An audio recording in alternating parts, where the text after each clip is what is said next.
Day 119, Wednesday?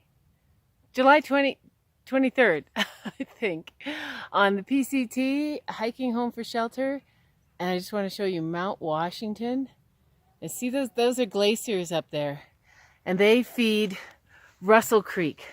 Russell Creek, where we crossed last night at the end of the day, the worst time to cross white water. And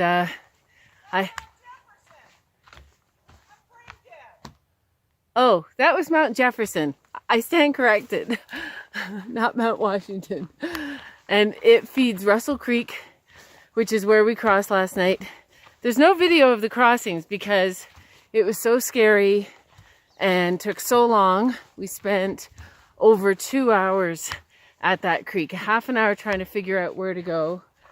And then Carol got across at one spot and it was just too much for me.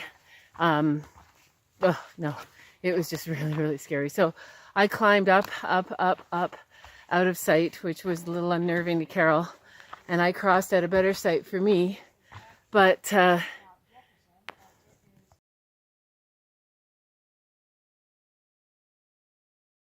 so to continue, I went up. And when I mean up, I had to climb boulders, call it scrambling.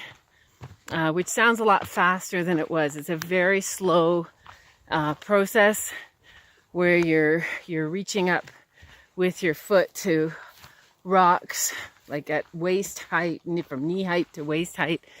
Anyway, I finally got up to a part of the river that I thought I could cross and safely. And in fact, I did. I did have to go in the water. I did have to climb up onto a rock in the middle and then get from a crawling, kneeling position to standing position. And then I was able to rock hop to the other side. So success, I was over. But I had gone up the river, like up the mountain, about 500 yards.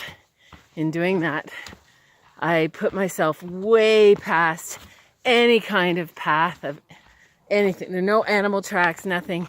It was just all sandy scree, which is like sand and gravel mixed together. And I couldn't move on the other side. I had a little bit of a panic. Then I started praying. Then I started calming down and focusing.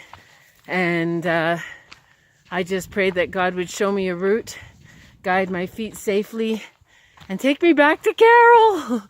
And an hour and a half later. So it took me about 20 minutes to scramble up, about 30 seconds to cross, and yeah, about an hour to get back. And unfortunately, that hour was one of the longest hours in Carol's life.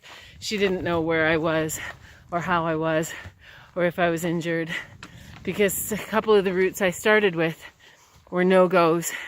And in fact, I slid down the side of the mountain a bit. And yeah, I can't describe it to you. It was really, really scary. And finally, oh yeah, did I mention the sun was going down? And I was judging how much water I had and how much food I had. And I was just wishing that Carol wouldn't call SAR, search and rescue. And she said that she knew I wouldn't push SOS on my Garmin unless I absolutely couldn't go anywhere due to injury or just impassable conditions. Anyway, I got out of it and she was there for me at the bottom an hour and a half later. And now it's a new day. And I have survived my first raging river crossing and my first mountain scaling, which was unplanned, with 30 pounds on my back. That wasn't fun. I don't want to do that again.